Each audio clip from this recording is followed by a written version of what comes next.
Hello everyone, as you know this is World for Thought and we're the Ngubergs. So last recording that we did, we were just leaving Corfu. We just arrived in Corfu? Just arrived in Corfu. We had some food poisoning. It was a rough start to Greece. To Greece in general. We stayed in a lovely home in Corfu. Yes, we stayed in a lovely home, as Dawn mentioned. Lovely couple. They were really welcoming, really helpful, especially when we were dealing with the food poisoning. And it was a refurbished home that was like 600 years old. Yeah, it was a very amazing space. We ended up eating at the same restaurant over and over because really there was only the one restaurant. One restaurant that had vegetarian options. That's right. So after that, we did a little bit of exploring in the area. We went to see the beach, chilled out there, went on a flight finally to Athens. It wasn't too long of a flight. It was actually quite enjoyable, really short. Taya did not feel nauseated or any motion sickness at all. The landing was perfect. The landing was perfect. It was amazing. And we landed, took a really late night train into town to get to our spot, but we ended up doing a lot in Athens. We spent 6 days there, almost a week. And if I recall correctly, we went on a walking tour the first full day.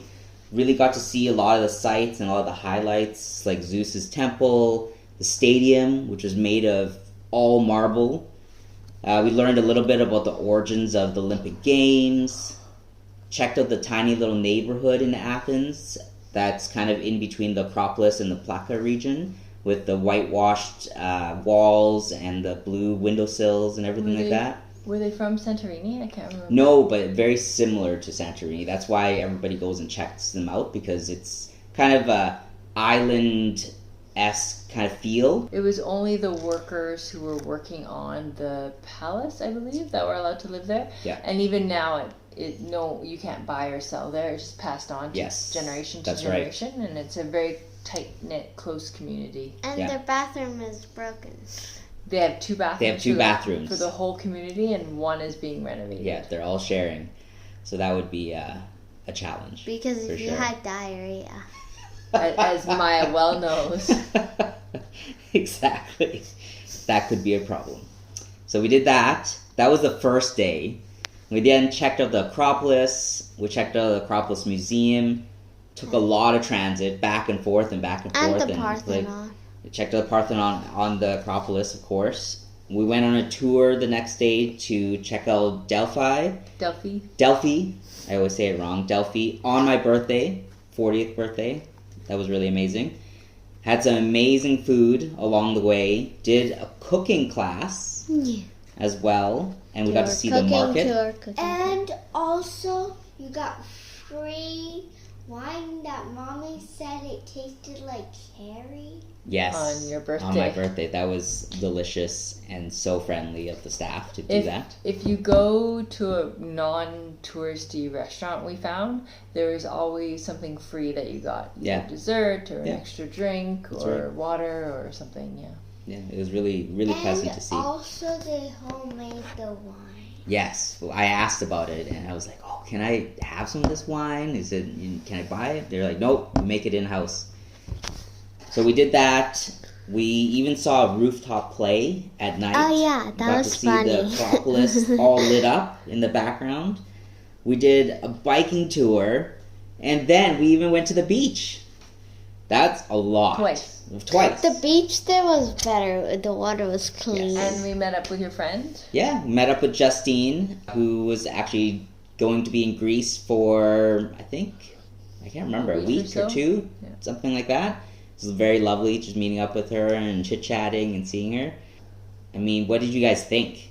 We did so much. I like the pacing of it. It was so much better than Albania and Slovenia. And I find that there was enough to do and to have something to look forward to and not melt into the apartment so much. As one does sometimes. As one does. Or needs to, I understand. And also, when we went to the beach the second time, we asked the person that owned the slack line, and he let us go on it, and we went on a little bit, and I fell off a little bit in the sand. That was pretty fun. Yeah, I think he was just a tourist just having a vacation there, and he just set up the slack line and went on when he felt like it, and if he didn't feel like it, he didn't go on it, and just let people use it and try it out. Actually, I saw a couple of other guys going there, and they first tentatively tried to get on it, and then after they asked him for some advice, and so he actually showed them how to balance on it using one leg. And so I think that's how you start. You like balance on one leg, and if you can like do that, then you can start doing the walking across and whatnot. But we didn't have that much time to kind of experiment with that. I have a question. Oh, okay. And what's your question? What was your favorite tour? What was my favorite tour? My favorite tour was the biking tour, because we haven't biked since the world trip. That's right. And I really wanted to bike. Yeah. Even though I didn't really pay attention to the tour. Yeah, it was kind of boring. Because we already knew the stuff other than the graffiti. Yeah, so he did show us some new sections that we didn't know about, which the main one was the graffiti area. The graffiti and the people sitting on the pole. The monks. Yeah. Yeah, sitting on top of the pillars. And also the dog that was drawn with graffiti was help with some of the rallies that were happening in Athens, right? We also saw a rally. And we also saw a rally happening live. So that was a little bit disconcerting, but at the same time, you know, they were speaking up for what they believed in, and it was interesting to see that all rallies in Athens begin and end at, what's that square called again? Does anybody remember? Synthma Square? Something like that. Don't quote us on it. I'll put it in the comments what it is. But wait, I haven't said what my favorite tour. Oh yeah, go ahead. My favorite tour was the cooking tour because we cooked lots of stuff. Oh yeah, that was my second favorite. Yeah. What kind of stuff did we cook? Spinach pie. That was my favorite. Spinach pie in the spiral with phyllo dough and spinach and feta. Yep, there was spinach, feta. There was some dill in there. There's also some mint, yeah. And also we made tzatziki and roasted eggplant and tomates. Yeah. And the pie, but I can't remember what they called it. Orange pie. It was an orange pie, yes. But I was actually surprised at how simple and easy the recipes were. We all did it together as a group, and so each table got to participate in chopping, combining, sautéing a little bit. I found the recipes really approachable. What's your favorite thing at the cooking? I would say the tzatziki.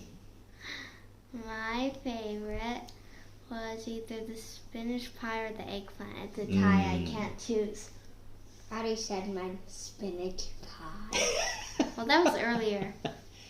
Yeah, having it fresh out of the oven, even though we got it fresh from the bakery, it's still warm. It was crunchy. Yeah, it's still different. Yeah, it's different. So good. Yeah. Does that mean you're gonna make it for us and for family when we get home? Yeah. For Amma, you'll have to remind me how to make the filling. Sure. Yeah, for Amma, Sounds good. Yeah, that sounds delicious. We'll have a dinner party. It'll be great. And also, the people, two people, were from the Delphi tour that we. That's right. We actually bumped into two people that had toured that day, and we had seen them. They were actually having some technical difficulties with their listening device, and so they were actually told to kind of stick near the guide, and so I recognized them, and they recognized us when we came there. And we're like, oh, hey, how's it going? I recognized cool. the mom. Yeah. Because I was like, huh, she looks kind of familiar. And then when she said she was on the tour, then I was like, oh, that's why. Yeah. Yeah, the format itself, I really enjoyed that because we got to talk to the group and kind of learn a little bit about them and what they had been doing. Really kind of interesting in that sense. And we also got to be hands-on with actually making the food. How about you? There's two. I really liked the first tour that we went on. I think it was a nice casual pace. I thought she explained things really clearly. I think the girls really understood her. Though I think tour, like, preferred the guide from the Delphi tour. Yeah. Because she was a little shadow with her. But it was just a nice get the lay of the land tour that I thought was really good to do on the first day. You mean the Acropolis one?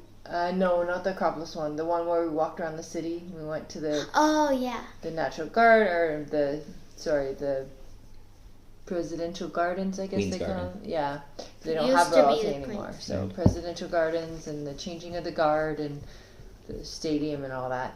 And then I agree with you. The tour guide for the biking tour generally talked really fast and really only talked to Thomas, and so it was easy to zone out. But it was really cool to be on a bike again, and it was really cool to kind of see what it would be like if I lived here and biked around. And it was kind of scary though. It wouldn't be feasible really, and my bell didn't work, and so it was kind of scary trying to navigate a crowd without having a bell. And the one guy was like, ding ding. It was like pretending to be my bell. And so guides were really good with that. Like, you could tell they were guides and they had a group and they're like, let the bicyclers through. But it was just really kind of makes you think about infrastructure a bit more and just what is necessary to be safe on the road. Well, it's especially hard, I find, in Athens in particular, because one, there's just so many tourists, and because of that, there's just a lot of crowding of people everywhere. Everyone's trying to get somewhere at the same. They're also doing their own tours. The whole time in in Athens, it didn't matter where we were, whether we were in the touristy area or not. We found some restaurants that were out of the touristy area. You heard more English than Greek. Yeah. It was that filled with tourists that, you just heard English everywhere. That being said, I always found the Greek people to be very gracious hosts. Compared to Japan, like in Kyoto, when they were inundated with tourists, you could see they were just dead in the eye. They're like, oh my goodness, more of you. Whereas, even though, like I said, even though there's more English than Greek in the streets, the people in the restaurants and people in the stores just very smiling and welcoming. The exception may be that bakery that we went to every morning. Yeah, she was always like... Didn't get one smile, but I think that's not, representative. I think that was just her demeanor. Yes. My favorite night was when we went across that... What was it? Was it a square? Oh, that was fun. Yeah, on the Friday night. Yeah, the performers. Oh, yeah. We stayed up way too late. Was that after the play? Or was that a different day? No, that was the night before. But right. Athens doesn't really... Athens is dead, except for, tourists start going around about noon. But, Greek people don't really come out until, dinner time is, 10 p.m. And so... Well, 8. No, 10. People don't really start coming out till about 8, though, and it's just so lively, and even on a weeknight, so lively and so fun. Yeah. But you really need to be a night owl here, for sure. Yeah. But so much energy. It was just super fun just being there and walking around. I have to admit, I was... me being, a jaded tourist, I was a little suspicious of, those, I don't know, floaty things that were lights that they're throwing up in the air. Lights. They're trying to get you to buy it, which I get, but I thought it was more of a distraction. I'm like, are you gonna pickpocket me? I'm looking up into the sky and look down and my wallet's gone. Distract. Yeah. Yeah. But yeah, it was really fun just kind of walking around there. And you guys that were your favorites or that you didn't know? The guy's name that sounded like kind of like octopus. Elfie. Oedipus? Yeah. Yeah, puss. Oedipus? Yeah, because it kind of sounds like octopus. That was quite the tragic story. Did you know about that story before? Oh, you didn't? I thought you'd read something about it, but I guess not. Yeah, that was... We actually heard that story a couple times, I think. Not only at the play... Two but times also, in different tours. Yeah, in a different tour at the Delphi tour. I didn't know about his children and about... Yeah, that was quite interesting. I didn't know about that background after he died, basically. And also the story in many tours that they were losing and one person ran over to... You're talking about marathon, yeah? The classic marathon story, yeah. Which we heard several times. Several times. And there's two versions. Two versions. What are the two versions? One in full armor and... running 200 kilometers. Running 200 kilometers and then back. And then the other one was... running 42 kilometers. Yeah, just to come and say, we won! Yeah. And then dying. Well, both of them he died. But the first version, or the other version, is he goes to Sparta and tells them, hey, we need your help. And the Spartans are like, we can't, we have a moon festival, we got to do our thing, but we'll help afterwards. And then they won by then. Yeah. But it's interesting, too, same with, for different reasons, but same as in Albania, like, I think the tour guides aren't as used to having kids, and a lot of the Greek myths are like... There's a lot of There's a lot of adult themes, shall we say. Adult themes. So they're like, yes, let's keep this. Then there's always that awkward pause, and they're like, family friendly. family friendly. Though, speaking of family friendly, I think the funniest moment is walking from the SkyTrain station back to our apartment past the adult shop, and our children having many questions about why a male mannequin would be wearing an elephant. Or why a lady would be kneeling, and if she really wanted something. These are the things that we're going to enjoy later. Yes, 20 years from now, listening to these stories. We'll be recounting them at your wedding, I'm sure. No! Well, if we tell the story now, then we'll remember. It's like, Daddy, why is she kneeling like that? Is it because she really wants something? No, Taya didn't say that, though. She said, why is she kneeling? And then Daddy was like, I'll tell you later. And then Taya's like, why? But Daddy said, she said, is it because she really wants something? And so... Oh, I didn't hear that part. This will bring joy to me later. So I need to record it now. That's right. So, yes, definitely. There's a lot. And we had to pass it every time we went home. And just the way where our place was, basically. And so it was the most efficient route. New questions every day. Every day. So one thing that was interesting also that I found being in Athens was that, yes, there's a lot of delicious food. You know, the grilled octopus that I had on my birthday. It was melt in your mouth. It was so good. So good. And the fava bean, I don't know what they call it, like the hummus. Yeah, it's similar to hummus. It was called fava. It was creamier than sour cream. I don't know what they did to those beans. Yes, but it was amazing. And tzatziki there was next level. Yeah, and the feta. Feta, amazing as well. Also, I really like I think it might have been too dilly for you guys, but it was Oh no, that one was good. I enjoyed it. It was just different than the tzatziki we had. And the mussels at the restaurant, like Daddy's dinner, birthday dinner, was so good. Except the mussels that we had at the different place with the dill. I did not enjoy that. And we forgot the dessert place that was decorated like Alice in Wonderland. That was sweet, though. That place, focuses more on decoration than taste. True, but it was a fun birthday activity. Well, it was cool to see. And it was cool, like, I think, especially being on Daddy's birthday, I think we can appreciate the marketing. He started the business, we found out from the biking tour guy, he started the business when the economy was horrible, and he's like, well, if I can attract the kids, then the parents will come, and the parents are the ones with money. Yes, so, that's right.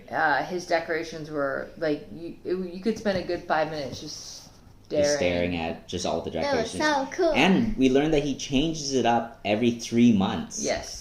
And if you haven't seen this place, it's called, was it Alice? Little Kook. Little Kook. And you look at the pictures of it, and it's elaborate. Like, there's even a giant dragon on top of the roof, 2 dragons on top of the roof. Well, one smaller than that. It's fully decorated. There's lights everywhere. And the dragon's not just on the roof. Like, there's, like, 4 levels of decoration, and then the dragon. That's right, yeah. So that was really cool to see. Very out of character for being in Greece, for sure. Yes. But I think the even though the cake itself was too sweet, I think it was very on point for the brand. Like, it was pretty. Yeah, it was pretty. It was intense, which was what the decorations were like. Yeah. So it was very much what you would expect from something like that. So that was a good way to end a 40th birthday, and then a nice walk back home. And then we took a picture with there was this photo for a shop that said 40th. Yes, that's right. And then it also said at the bottom, 40 years of happiness. That's right. that was quite a nice little coincidence. So we got a cool photo there. Did you post it? I did post it on Instagram. You can find me at the Dad Night Returns. Oh my god. Stop! Plugged. But, so I was saying about food, there's so many delicious dishes that we had. But I think at some point we also hit a wall in terms of how much Greek food we and Gyros. Oh yeah, we didn't mention gyros. Gyros here are amazing. Yes. The pita is just so fluffy and compared to back home, it's just next level. But also, I think too, it's not that it was just Greek food. It's just Albania is very similar to Greek food, and Slovenia is very similar to Albanian. So we've had the same 4 dishes. Yes. Because that's it's the veggie ones. The only different ones is the only different things that we had is the gyros and the grilled octopus. That's true. Yep. But it's a lot of burek, which is like and the pita. And lots of mussels. There's some seafood and Greek salad. This is essentially what we've had for 6 weeks. Yeah. And so I feel like it's a good preparation because we've talked about Morocco to some people, and apparently there's only 1 dish. Yes, that's right. And so tagine, I think it's called. Tagine. Yeah. And so, and we're in Morocco for like 2 weeks. But yeah, 6 weeks of the same food. I think one of the best meals besides your birthday I had here was the Indian restaurant. Yeah, that was so good. The naan was amazing. Probably because they can do a fire oven here easier than back home. Like only really the pizza places do the fire. You can tell it was like fire oven naan, and the curry was delicious. And the eggplant one was so good. Mommy, can we get that one at home? Fish pakora. Pakora was so good, and the sauce. It was, and we usually have spice every day, and so it's the first time we've had spice in 6 weeks, and so it was just a nice. Well, not true because we had instant noodles. So that was an interesting experience. Maya, can you recount what happened there? No, Maya didn't go over. Oh, Maya didn't go. Taya, do you remember what happened there? Okay, so we went outside. It was pouring rain. Then, Thunder and lightning. And Daddy had to carry me across some parts because it was just up to Mommy's heels. And then we saw this shop that was Greco-Asian. Well, we kept walking because there's blocks and blocks of like no electricity or power and stuff like that. It was during that period where there was just some crazy flash flooding happening in Athens. And so some areas were affected quite heavily. Luckily, in our area, it wasn't as bad, but there was a lot of water coming out of the sewers. But I got so wet. We all got so wet during the tour because water was going into my jacket and my hood. Shoes. And your shoes. And we found this really hole-in-the-wall place called Greco-Asian, which I made fun of because I'm like, how do you fuse Greek and Asian food together? You don't. It's basically only Asian food in there, and we just, for about 5 minutes, just literally, it takes about 30 seconds? There's a table in the middle, and you can walk around, and it's just packed with, I'm like, there's mochi, there's fish sauce, there's soy sauce, rice paper, I'm like, I was trying to get Thomas to buy rice paper, he said no, but yeah, we got some Korean spicy instant noodles. There's one sweet little old Indian lady behind the counter, just like running the shop the entire time. Every time I went back there, she was there. That was yummy. Yeah, that was delicious. It was a nice break, but I think every once in a while you kind of feel a little homesick about things that you don't regularly, because usually, like you said, we have a lot of spices in our cooking, a lot of variety, it's right? Funny, I wasn't really homesick for the food, but when we had the instant noodle, you're like, this scratches an itch. I was homesick for spicy Korean fried chicken. From that Korean place, I'll get it with the kimchi pancakes. That's right. So we also saw a lot of ruins, right? We saw in particular, of course, the Acropolis and also the Delphi, the Parthenon, and everything like that. Did you guys have anything in particular that you noticed about them that you liked? It was two things. It was cool to see the Parthenon because I still remember studying it in grade 7 and we did Greece, and so I think I vaguely remember also building the Parthenon, like we had to do. What, really? Mm-hmm. Really? I think there's a lot of toilet paper rolls involved. But also I didn't realize that it was heavily might not be the right word, it's a good connotation, I mean, very intricately and loudly painted. Yes. And so it wasn't white like we see it, but even the poles and it's supposed to be bright. It's supposed to be lots bright. of color. Yeah. Yeah, and they would use pigments from minerals. And with egg and something. So it would be porous and suck it in, yeah. Yeah, that was really interesting to see. And I think looking at it in person, I found for both sites, just the scale of it was really something that took my breath away, because you know about it, you kind of read about it, but until you're there, you don't really understand how big this thing was. And to see it in person, and that these people had actually built these massive structures. Actually, in the museum, of all the things, because it was a cool museum. Really cool. Of all the things we saw in the museum, the coolest thing I saw with this was this tiny, like only like the height of my hand, roughly, tiny, looking like a working replica of the wooden crane that they built. Oh yeah, I remember seeing that. And I remember saying that they could use it to lift sugar cubes into your teeth. That's right. But they had to create their own crane to be able to lift these giant marble pieces and wood structures up so high. And just being able to see the roof pieces like in person, like, wow, this is massive. So that was, in my mind, really just mind-blowing in terms of what I think Taya liked the Lego structure at the museum. Oh yeah, it was so cool. That's right, a cool replica, right? And also one of the horses in it that were like walking were one of the horses that I had in my Lego. That's awesome. You could build the Parthenon. No, I don't have all the pieces. Yeah, that could be your next goal. Special pieces, I think. Yes. For like, because like there was like one piece which was like the roof, one of the roof pieces, and it was like had like little Lego angels on it. Yeah, that's right. So neat. Yeah, I love anything Lego replica-esque. So cool how they like figure out how to build it. And also, there's like Athena statue, right? A statue, and also Athena doing a competition between Poseidon, which one is going to be the ruler. That was a cool story. And protector. Well, that was a cool story of how the city of Athens got its name, right? Do you remember what it was?